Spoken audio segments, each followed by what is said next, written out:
Buenas noches, permítame presentarme. Primero y ante nada, soy el doctor Omar Ortubé, médico anatomopatólogo. Soy asignado este año a la parte práctica de anatomía patológica, a los grupos 3, 4 y 5 de prácticas o de laboratorio, como ustedes los conocen. Soy docente este año en la facultad, es mi primer año. Es una linda experiencia que pienso, bueno, empezar a compartirla con ustedes.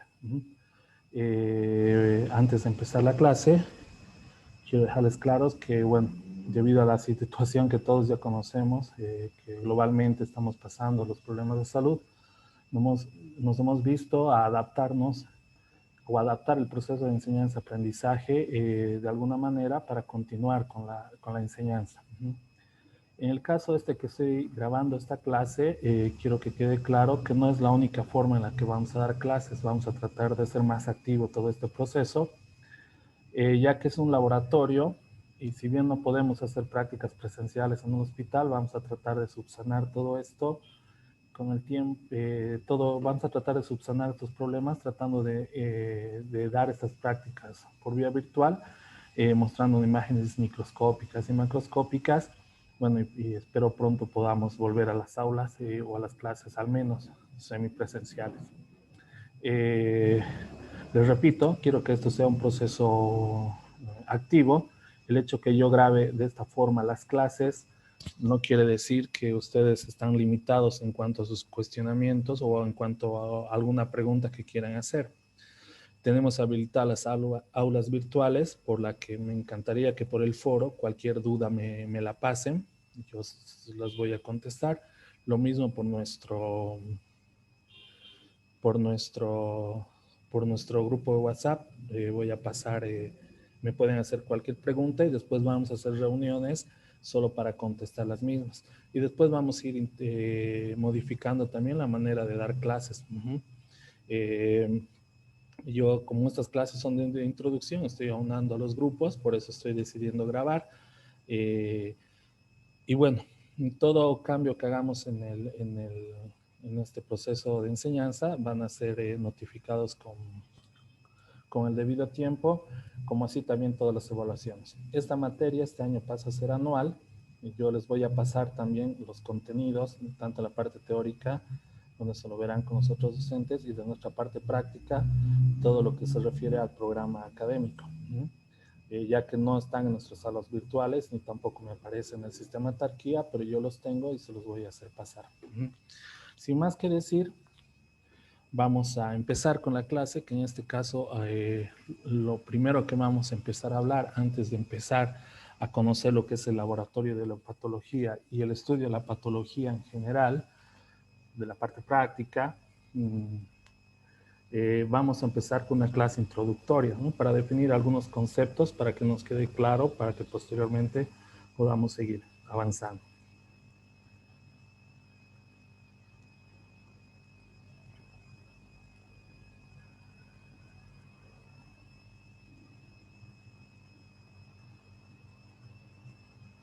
Bueno, les repito, mi nombre es Omar Ortubé Riojas, soy médico especialista en anatomía patológica.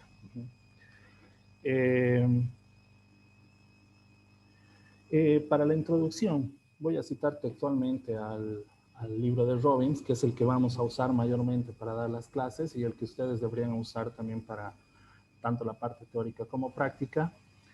Si ustedes se remiten al libro, van a ver que describe esta ciencia de anatomía patológica como una disciplina que conecta una ciencia básica y la práctica clínica, estudiando los cambios estructurales y funcionales en las células, tejidos y órganos que subyacen a la enfermedad.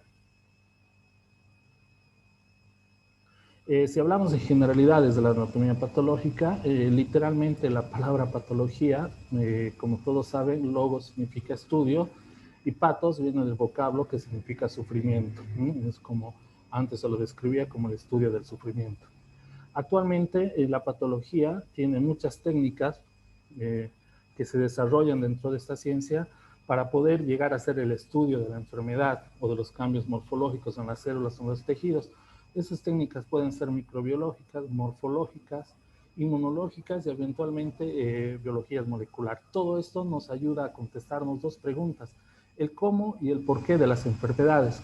Aquí me permito hacer un paréntesis porque actualmente con esas técnicas que les acabo de mencionar, no solo nos vamos a poder remitir a estas preguntas, el cómo y el por qué, sino también vamos a ver qué hacer, porque muchas veces estas técnicas, como las inmunológicas, pongo un ejemplo, la inmunohistoquímica, que es un estudio que se hace dentro de la anatomía patológica, nos ayuda a desarrollar algunas propuestas terapéuticas y nos ayuda también a tener un pronóstico de las enfermedades. Lo mismo con la biología molecular. Generalmente la patología se divide en dos. Antes la patología se estudiaba en las currículas de las universidades como patología 1 y patología 2. Y no era más que la patología 1, que es la patología general, y la patología 2, la sistémica. La general se remite a las reacciones básicas de las células y tejidos ante estímulos anormales. Y obviamente la sistémica va a estudiar respuestas específicas de los órganos y tejidos especializados ante algún estímulo o ante la enfermedad.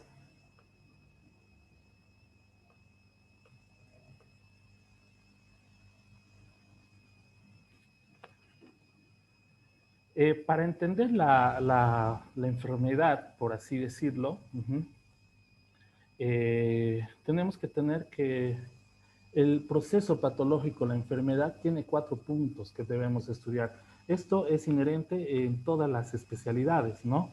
Estos 4 puntos de los que vamos a hablar son la etiología, la patogenia, los cambios morfológicos y el significado clínico. Todas las enfermedades en su conjunto van a tener un agente etiológico, que lo vamos a ver después. Todos van a tener un mecanismo de desarrollo, la patogenia. Todos van a involucrar a un cambio morfológico debido a estos mecanismos de desarrollo. Y todos ellos van a tener una expresión clínica o signo sintomatológica, como son el significado clínico. Nos tiene que quedar claro, pero ante todo, ¿qué es la enfermedad? La enfermedad viene de una palabra, de un vocablo latín que significa falta de firmeza. Era como se conocía.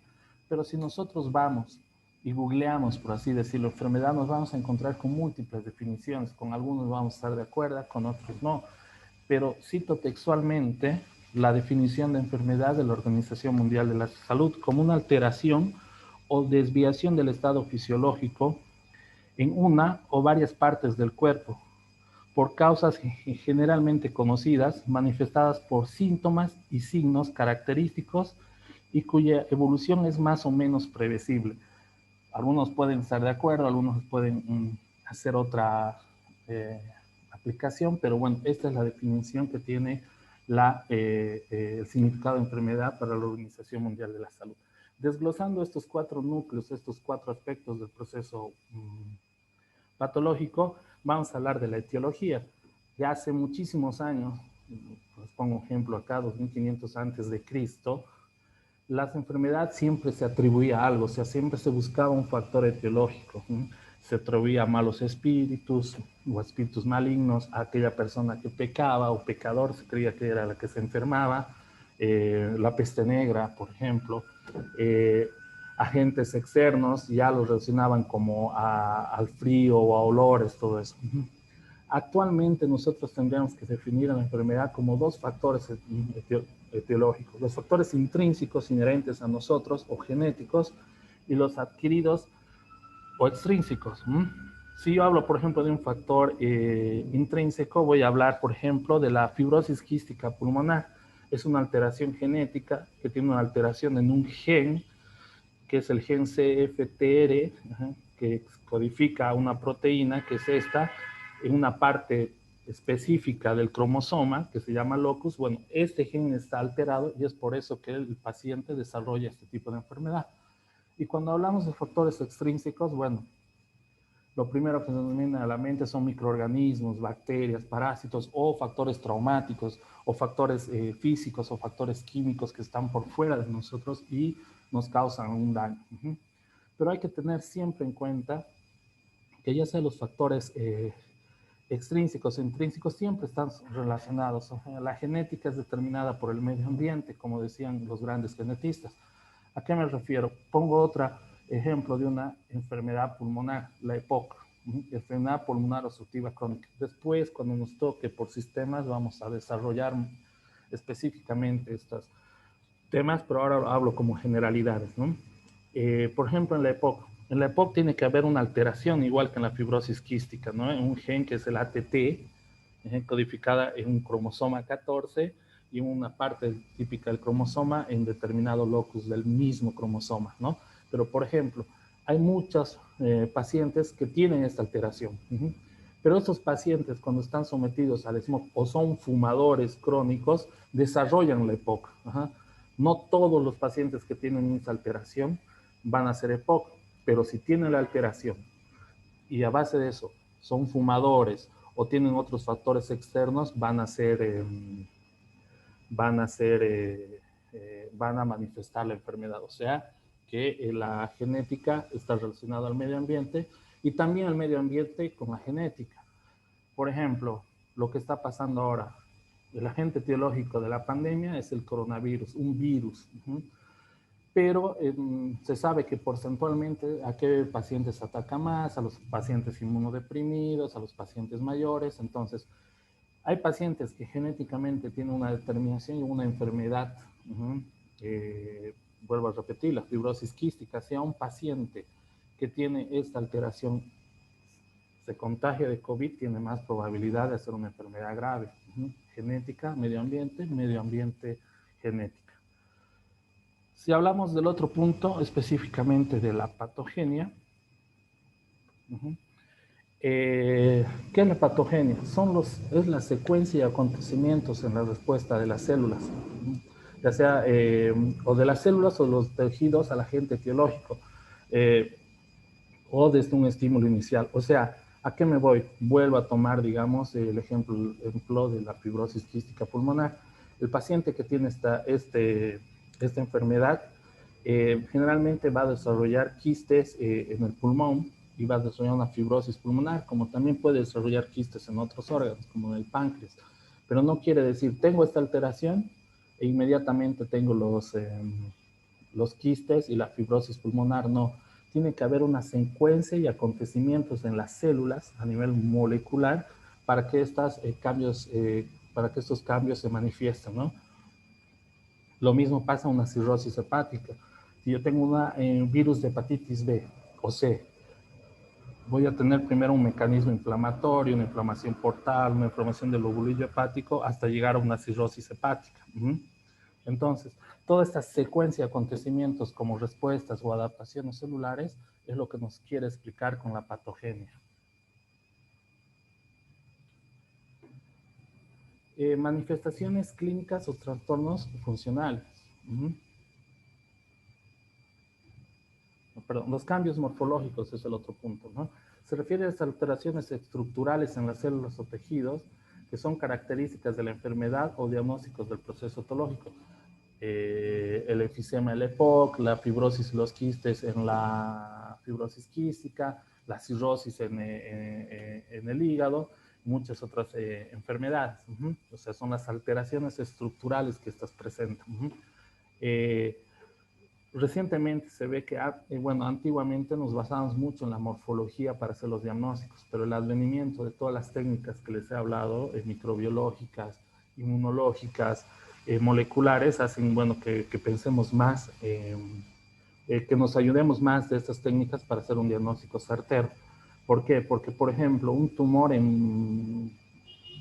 de mama, cuando los tumores de mama son benignos, generalmente cuando nos mandan la pieza operatoria, nosotros vemos ciertas características, ¿no? Un tumor bien delimitado, blando, de bordes bien definidos. Viceversa, cuando tenemos un tumor maligno de mama, tenemos un tumor de consistencia firme, duro, pétrea, de bordes irregulares, pero eso no es suficiente como para hacer un diagnóstico de un cáncer de mama, sino tenemos que remitirnos a algunos otros estudios microscópicos y ayudándonos, si es posible, de otras técnicas.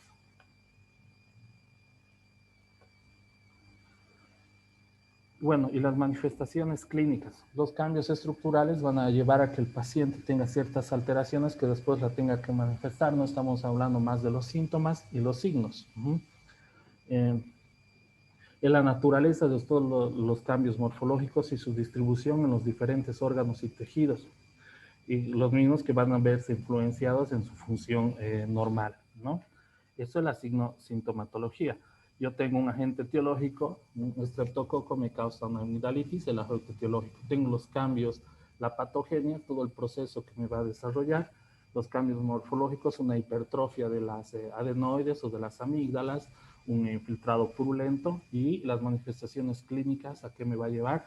A expresar fiebres, calofríos, vómitos y cosas así. O sea, todo proceso patológico, extrínseco, intrínseco, va a tener estos 4 puntos que le acabo de mencionar. Etiología, patogenia, cambios morfológicos y la manifestación clínica de los mismos. Acá les muestro unas fotos, por ejemplo, acá en la parte superior, en la esquina superior, vemos un corte de un pulmón por una fibrosis quística.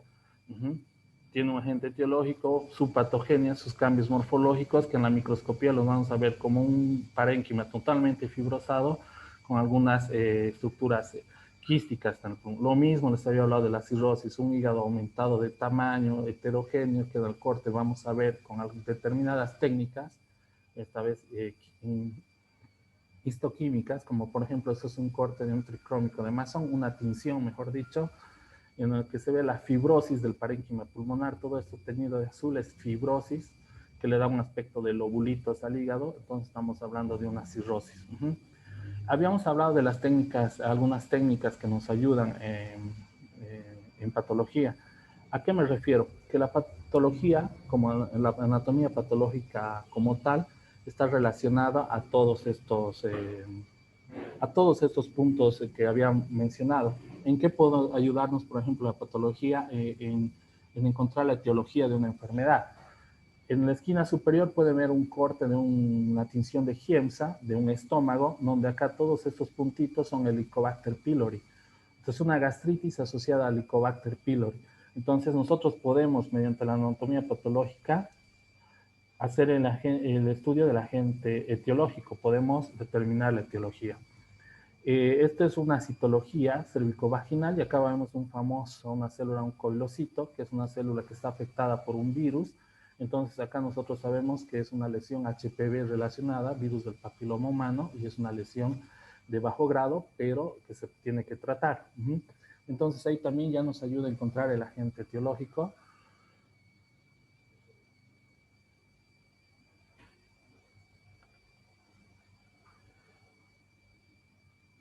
Y como les había mencionado, existen otros factores, como por ejemplo la inmunohistoquímica, que aparte de ayudarnos a hacer el diagnóstico, nos van a establecer un pronóstico y una terapéutica en la enfermedad. O sea que la anatomía patológica también está relacionada con el proceso patogénico y con las manifestaciones que este puede presentar. En la esquina superior les estoy mostrando una tinción que se llama de HER2, que es una proteína que algunos cánceres de mama expresan. Esta es una marcación de inmunohistoquímica. Ya cuando ustedes les voy a mandar la presentación, vean, se están marcando los núcleos de las células tumorales, la membrana nuclear es positivo. Si nosotros tenemos esto, lo informamos así en patología, entonces el médico que reciba va a decir, bueno, es HER2, expresa esto y yo le tengo que dar determinado tipo de tratamiento y el pronóstico del paciente es determinado. Eso en la inmunohistoquímica, o sea, también la patología está relacionada al pronóstico de la enfermedad. Y esto es una captura híbrida de lo mismo, de un gen del HER2 que se llama en cáncer de mama. Y fíjense, todos estos puntitos verdes es la expresión de ese gen. Entonces ya ahí ya podemos saber cáncer de mama, HER2 positivo, determinado tipo de tratamiento, determinado tipo de conducta, determinado tipo de pronóstico, ¿no?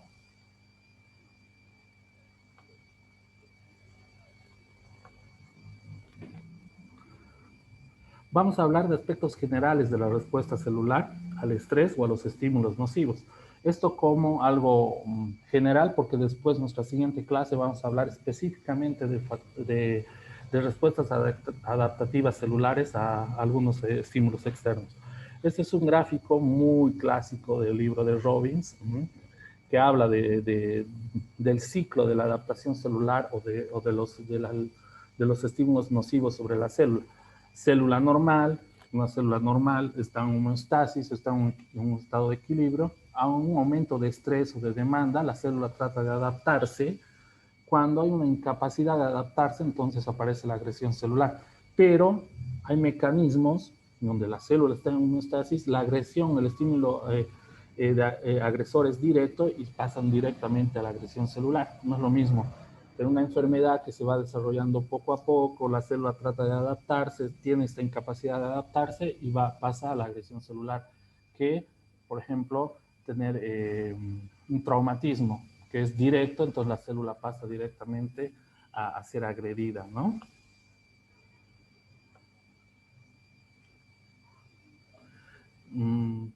Respuesta celular ante estímulos nocivos. Ya les había dicho, las células tienen establecidas sus roles, sus estructuras, sus funciones ya determinado por su morfología, por su genética, por su sustrato, por el medio que la rodea o por su programación genética. Todo esto hace que llegue la célula a un estado de homeostasis. Un estímulo nocivo genera una respuesta celular adaptativa. ¿Cuáles son las respuestas celulares adaptativas? Hipertrofia, aumento de tamaño de la célula; hiperplasia, aumento en el número de células; o todo lo contrario, que sería la atrofia, disminución en el tamaño de la célula. Cuando sobrepasa el estímulo nocivo, sobreviene la lesión celular. Las lesiones celulares pueden ser reversibles. Las heridas van a ir a un proceso de cicatrización y el tejido se va a regenerar. Cualquier otro proceso inflamatorio, con un tratamiento, el tejido se va a regenerar. Con una enfermedad celíaca, hay una atrofia a nivel de las vellosidades del intestino, propiamente del duodeno, pero con un tratamiento y tratando la causa, también se pueden volver a regenerar las vellosidades. Pero hay algunos estímulos que son irreversibles, como muchas enfermedades neurológicas degenerativas, en muchos tipos de cánceres también, que ya la célula entra en una necrosis, se muere, entonces ya no puede volver a su estado anterior, ¿no? O a su estado de homeostasis. Entonces, cuando sobrepasa la agresión celular, nos vamos a encontrar con muerte celular. Esto también es otro capítulo, creo que es el capítulo 3, que vamos a ahondar mucho más en esto, pero en general tenemos que ver que existen dos patrones de muerte celular. Una relacionado a un proceso patológico y otra relacionada a un proceso fisiológico. La necrosis es una respuesta a un proceso patológico. Hay un aumento del tamaño celular, la célula se rompe, libera su contenido al tejido adyacente y eso va a producir un daño tisular. La apoptosis es otro tipo de muerte celular, o conocida como muerte celular programada. Es un proceso fisiológico y disminuye el tamaño de la célula, se crean cuerpos apoptóticos. Estos cuerpos son fagocitados y hay una digestión enzimática de los mismos, no liberan su contenido al medio que los rodea, por ende no hay daño tisular. Acá les voy a poner algunos ejemplos clásicos. Este es un corte histológico de la piel, toda la dermis, la epidermis y la queratina. ¿Qué es la queratina? Son queratinocitos que mueren, que se van desgastando y mueren, ¿no? Estas células, ya saben, están genéticamente programadas para cumplir una función y mueren. En el útero hay una fase, en el endometrio, proliferativa, una fase secretoria, relacionada a algunos estímulos hormonales, y si llega el óvulo fecundado, se produce el embarazo. Pero si no, entre la fase menstrual se elimina todo eso, entonces también hay una eliminación, las células mueren, se programan para eso y se liberan, ¿no? Otro ejemplo clásico de apoptosis, este es un corte de médula ósea. Acá vemos un megacardioblasto, un megacariocito, que va a dar origen por fragmentación a las plaquetas, un mieloblasto que va a dar origen a los glóbulos blancos y un proeritroblasto que da origen a los glóbulos rojos. Todos estos son formas inmaduras, liberan sus formas maduras al torrente sanguíneo, pero por ejemplo los eritrocitos viven 120 días. Cumplen su función y están programadas para entrar en apoptosis y morir, como un proceso fisiológico. Yéndonos al otro extremo, a la muerte celular ya por necrosis. Este es un corte del corazón. Vean, estos son los, digamos, el tejido cardíaco normal con el músculo cardíaco, el miocardio, pero acá vean que difieren, hay células muertas, hay fibrosis, hay necrosis, entonces este tejido ya no se va a regenerar. Hay un daño tisular, tanto en todo el tejido. Entonces eso se debe a un proceso patológico, estamos hablando eh, de, de necrosis. Otro ejemplo, este es un glioblastoma multiforme. El glioblastoma multiforme está clasificado como uno de los, por la Organización Mundial de la Salud como uno de los tumores gliales de altísimo grado, de alto grado, y que generalmente son muy agresivos. ¿Qué pasa? El tejido cerebral es reemplazado por estas células tumorales y hay necrosis en empalizada característica de este tipo de tumores. Y bueno, entonces esto es un proceso, una necrosis tumoral, que las necrosis tumorales tienen todo un daño en el tejido que lo circunda y estamos hablando de un proceso patológico. Esta es una clase, como les había dicho, introductoria. Bueno, para terminar, saben que estudiar este estudio de esto es una ciencia básica, la anatomía patológica, es un arte estudiar anatomía patológica y también puede llegar a ser muy divertido. Entonces espero que nos podamos divertir, podamos ir ensamblando mucho mejor estas clases. Me encantaría tener las clases prácticas en el hospital, creo que pronto ya, espero que pronto volvamos a esta modalidad, pero bueno, tenemos que adaptarnos en este proceso. Esta clase va a ser mandada por los grupos de WhatsApp y como también va a ser, la vamos a subir a la plataforma educativa que tenemos y cualquier duda o pregunta sobre la clase, por favor no duden en hacérmela. Los horarios generalmente con los grupos que tengo, son solo 3 grupos, pero es una vez por semana. Esta sería la clase de la semana. La siguiente clase vamos a ver si ya nos podemos ver, si ya los dividimos, pero como es también adaptativa, celular y es más general, tal vez volvamos a repetir esta modalidad. Muchas gracias por su atención. Espero sus preguntas, sus comentarios en nuestras plataformas. Buenas noches y muchas gracias.